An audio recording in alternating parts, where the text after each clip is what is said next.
నిన్న విజయవాడలో వైసీపీ కార్యకర్తలకు టీడీపీ కార్యకర్తలకు మధ్య నడిచిన గొడవని, బోండా ఉమా వర్సెస్ మల్లాది విష్ణు మధ్య నడిచినటువంటి గొడవని సాక్షి పేపర్ ఈరోజు బాగా హైలైట్ చేసింది. నిన్నంతా సాక్షి ఛానల్ ఇదే నడిపింది. ఇవాళ సాక్షి పేపర్ కూడా దాన్నే హైలైట్ చేస్తూ మెయిన్ వార్తగా రాశారు. అసలు నిజానికి నిన్న విజయవాడలో ఏం జరిగింది జాగ్రత్తగా గమనిస్తే, ఇప్పుడు మనమేమంటాం జనరల్గా, వంటగదిలో వంట చేసుకోవాలి, బాత్రూంలో టాయిలెట్ చేయాలి. అంతేగాని బాత్రూంలో వంట చేస్తాను, వంటగదిలో టాయిలెట్ పోస్తాను అంటే ఒప్పుకుంటారు ఎవరన్నా? ఏ గదిలో చేసే పని ఆ గదిలో చేయాలి, అంతే కదా. ఇప్పుడు నిన్న విజయవాడలో జరిగింది ఏంటంటే, మెగా డిఎస్సిలో ఏదో అక్రమాలు జరిగాయి అనే పేరుతోటి వైసీపీ రిలే నిరాహార దీక్షలు చేసుకుంటుంది. సరే, చేసుకునే హక్కు వాళ్ళకుంది, చేసుకుంటుంది. కాకపోతే ఎక్కడ చేయాలి? విజయవాడలో ధర్నాలు ఎప్పుడైనా సరే ధర్నా చౌక్లో చేస్తారు. ధర్నా చౌక్లో మాత్రమే చేయాలి. రెగ్యులర్గా కమ్యూనిస్ట్ పార్టీలు అక్కడ ధర్నాలు చేస్తూనే ఉంటాయి. కానీ నిన్న మల్లాది విష్ణు నాయకత్వంలో వైసీపీ కార్యకర్తలు అక్కడ ప్రెస్ సెంటర్లో ధర్నా కార్యక్రమాన్ని పెట్టుకున్నారు. అక్కడ విజయవాడ నడి రోడ్డు మీద కూర్చొని జరగని అక్రమాలకు చంద్రబాబు నాయుడిని, నారా లోకేష్ని ఇష్టం వచ్చినట్టుగా మాట్లాడుతున్నప్పుడు సహజంగా అక్కడ లోకల్ టీడీపీ ఎమ్మెల్యే, టీడీపీ కార్యకర్తలు స్పందిస్తారు కదా. అక్కడ అదే జరిగింది. అక్కడ బోండా ఉమా గారు అక్కడికి వెళ్ళి చెప్పింది ఏంటంటే, మీరు ఇక్కడ ఎందుకు ధర్నా చేస్తున్నారు?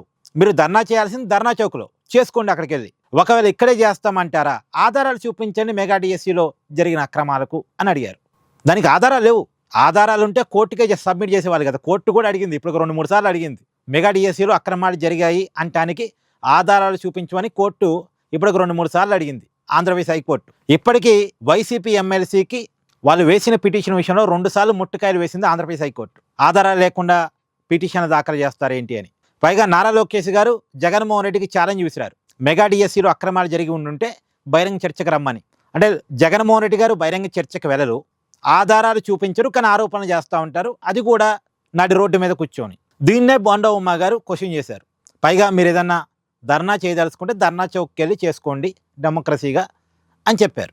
ఇది వైసీపీ నాయకులకి నచ్చలేదు, వాళ్ళ కార్యకర్తలకు నచ్చలేదు. మేము ఇక్కడే చేసుకుంటాం, మా జగనన్న చెప్పాడు మాకు ఇక్కడే చేసుకోమన్నాడు, మేము ఇక్కడే చేసుకుంటాం అన్నారు. ఇక్కడే చేసుకుంటాం అన్నకాడ పోలీసులు మాట వినట్లేదు, అక్కడ లోకల్ ఎమ్మెల్యే మాట వింటలేదు అన్నకాడ గొడవ పెరిగింది. ఇది జరిగింది. ఇప్పుడు ఇక్కడ మొత్తంగా ఏంటి, టాయిలెట్ పోయాలి, వంటగదిలో వంట చేసుకోవాలి, ఎక్కడ చేయాల్సిన పని అక్కడ చేయాలి.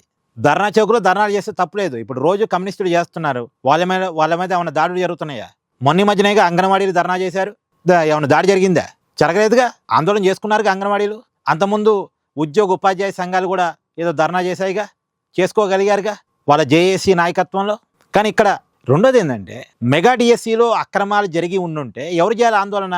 డిఎస్సి రాసిన అభ్యర్థులు చేయాలి, వైసీపీ చేయటం ఏంటి? చేయాల్సిన వాళ్ళు చేయట్లేదు, చేయాల్సిన చోట చేయట్లేదు, పైగా ఆధారాలు చూపించమంటే చూపించలేరు. ఇది పరిస్థితి. ఈ పరిస్థితుల్లోనే బోండా ఉమా తరహా ట్రీట్మెంట్ నిన్న విజయవాడలో ఇచ్చారు. ఇప్పుడు మీరు అనొచ్చు, డెమోక్రసీలో ఒకళ్ళ పార్టీ మీదకి ఇంకొకరు పోవడం తప్పు కదా అనొచ్చు. కానీ ఆధారాలు లేకుండా నడి రోడ్డు మీద కూర్చోవడం కూడా తప్పే కదా. ఒక తప్పుని ఇంకో తప్పు సరి చేస్తుందా అన్న కాడ పాయింట్. కానీ నిన్న అసలు విజయవాడలో జరిగింది ఇది. మరి దీంట్లో మీరేమనుకుంటున్నారో కూడా కామెంట్ చేయండి.